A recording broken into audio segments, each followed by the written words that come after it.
A while ago, I had this realization and I realized how much potential I had just because I was young. Like I thought to myself, imagine it took me 10 years to memorize the Quran. 10 years is a massive time and most people take way less than that. But still, imagine if it took me 10 years. By the time those 10 years are up, I'm still going to be young if I start now. And it made me realize, like, we're young now. That means we have so much time ahead of us to develop. And honestly, this is a great opportunity for us. But now I want to ask you, how are you actually using this opportunity? Like, what are you doing on your day-to-day? Because honestly, you have this opportunity in your youth to set up the trajectory to your whole life and go so much farther ahead of everybody else. When you look at everybody else, especially if you're like a teenager, a young adult, the people your age, you realize that they're not really taking advantage of the youth. I mean, they're probably just sitting around scrolling all day, maybe doing random stuff that isn't actually beneficial to them. And unfortunately, this even applies to Muslims. Like how many Muslims you know that are your age are working on themselves, working on memorizing Quran, working on gaining knowledge and doing these beneficial things, even though when you're young, you have so much time at your disposal and you have so much potential as well. Because one of the main parts of being young is having infinite time and energy. I mean, you're going to have more time than you ever will in your life because right now you don't have a job or anything. And you're also going to have more energy because, of course, you're young. Not only that, but because of the fact that you have years and years ahead of you, that gives you years of compounding. See, the way success works, it's not linear, right? It's exponential, meaning the things you do, if you start now, will actually compound and they'll give you exponential results, not just linear. Now, you might be thinking in your head, whether consciously or subconsciously, well, I could just do it later, right? Why start now at 15, 16, 17 when I could just do it when I'm 20, when I'm 30, or maybe start praying even when I'm older? But to be honest, this is just a trick of the shaitan. And I want you to just, first of all, remember death, because death can come to you at any moment. In fact, I've heard this good quote, which is that if you stop thinking about death for even an hour, the heart starts becoming rotten. And even not thinking about death, like, you understand you have a massive opportunity, and this opportunity you'll never get in your life, because this time, your youth, you'll never be able to replicate ever in your life. So you might as well take this opportunity. Not only that, but your ambition is also very high. I mean, this is the case with most young people, but think about where you want to be in your life. You probably want to have millions of dollars. You probably want to gain a lot of knowledge, and you have these very high dreams. So if you start now, like, it's actually very realistic that you'll achieve all of them. Another thing you might be thinking is, well, can I just spend this time to have fun now and then start working later?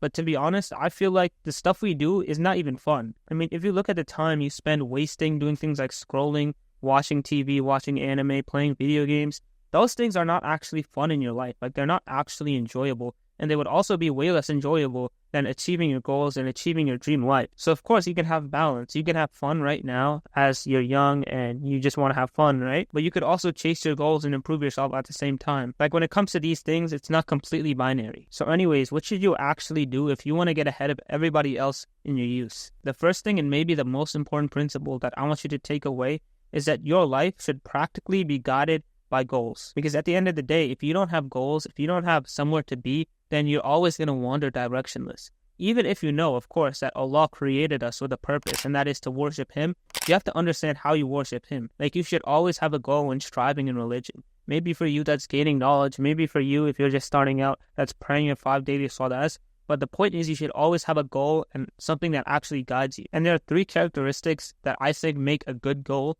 And just to keep it simple, it's first of all, these goals should be really big. Like, you shouldn't be thinking small. Unfortunately, this is common, even among Muslims. But I just want you to think about this, right?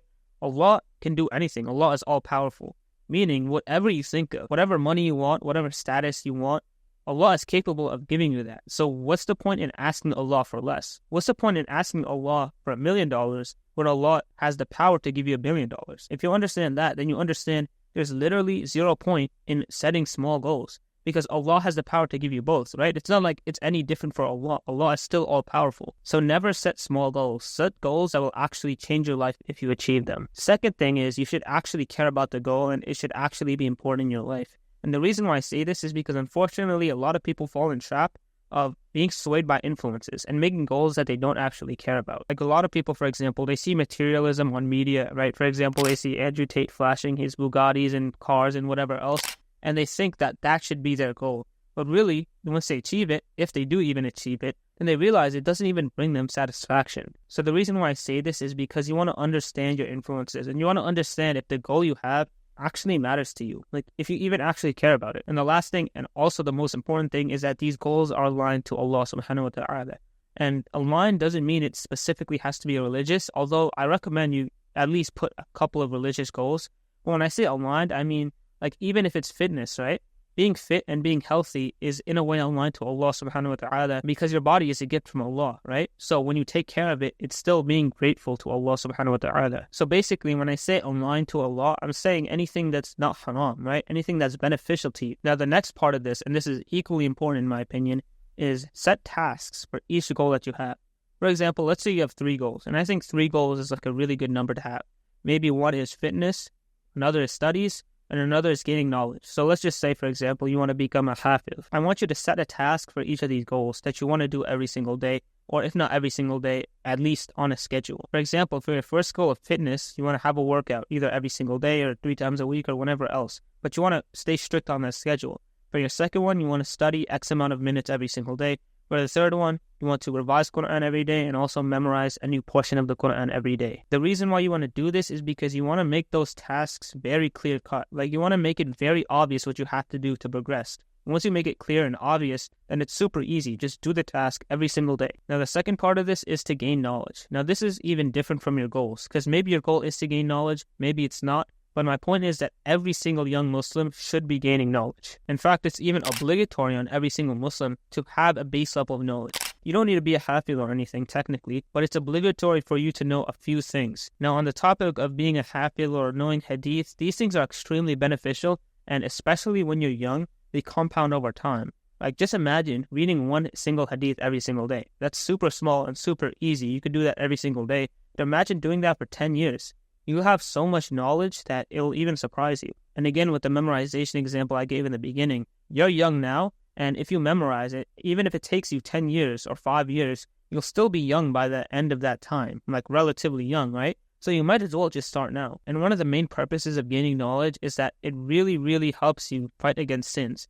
Like, you'll be a lot less likely to fall into any sin just because you have knowledge. Because knowledge has this special effect where it makes sins feel more disgusting to you. Like, you want to be repelled away from sins, and it makes good deeds more appealing to you. Now, the third one, this is cliche, like you probably have already heard it, but honestly, it's super important, and that's to surround yourself with the right people. The thing is, if you do this properly, you could honestly progress so much faster. Like, honestly, you could probably progress 5 times faster just because you're surrounded with the right people. Now, I know this might be hard for a lot of people. Like, for example, if you're in school and you have to be around certain people every single day, but what I would recommend you do is just try and spend more time with good people. And the way you do this is by staying connected with good places. Like for example, constantly going to the masjid. If you go to the masjid, you're going to be surrounded with good people. And even if it's just a small amount every single day, that small amount is still a good amount to influence you in the right direction. The fourth thing I'll say is have a high work rate. And what I mean by this is productivity. The reason why I say this is because, unfortunately, this is like a disease in the young generation,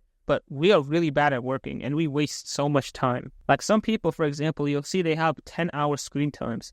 Imagine you spent 10 hours working every single day on whatever, right? Maybe it's memorization, maybe it's a business, but you could just think 10 hours every single day we just waste. If you put that into anything productive, you could become a master at it. So if you actually get good at productivity when you're young and you stop wasting time, this is one of the easiest ways to get ahead of everybody else just because everybody else wastes so much time. The 3 tips I'll give you when it comes to productivity. Firstly, the most important thing is to start your day right after Fajr. And this is a hard thing, but the reason why is because the Prophet ﷺ made dua for our ummah during this time. But basically, this time is very special because it has barakah in it, and you'll get a lot more done during this time. The next thing is to get rid of distractions, and this is pretty self-explanatory, but for example, if you're waking up and the first thing you do is check your phone, that's obviously going to have a massive detriment to your productivity and just wasting time in general. And the last thing is to set clear scheduled tasks. Now, you could set a schedule for your whole day. That would be a very strong way to beat procrastination and just make everything very easy on you. But I'm not saying you have to do that because, again, that is hard, right?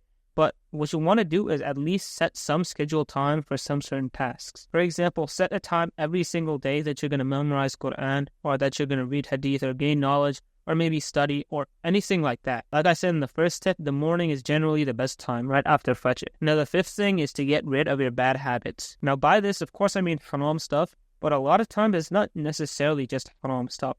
a lot of times things that are kind of permissible can actually still have a massive effect on your life. For example, things like playing video games, watching TV, and scrolling all day, like the effect these things can have on your life can sometimes even be worse than haram things. And the reason why is because of how much time you're wasting doing these things. And not only just destroy your time, but with some of these things, like specifically video games, they destroy your ambition. Like for example, if you play a video game and you stop playing, you're probably going to spend the whole day still thinking about that video game. And this is just my sincere advice to you, because honestly, the last thing you want to do in your life, especially when you get old, is to look back at your youth and realize that you just wasted it. Playing video games, watching YouTube, scrolling all day, like that's one of the worst things that could happen to you. Because the worst feeling you could have is regret. Regret even when you're old and also when you die. When you die, you're going to regret the time that you wasted, especially when you're young, doing things that really don't matter. Anyway, that's all I have for this video. Don't forget to stop making dua to Allah. Check out Clean Islamic Streetwear. Assalamu alaikum wa rahmatullahi wa barakatuh.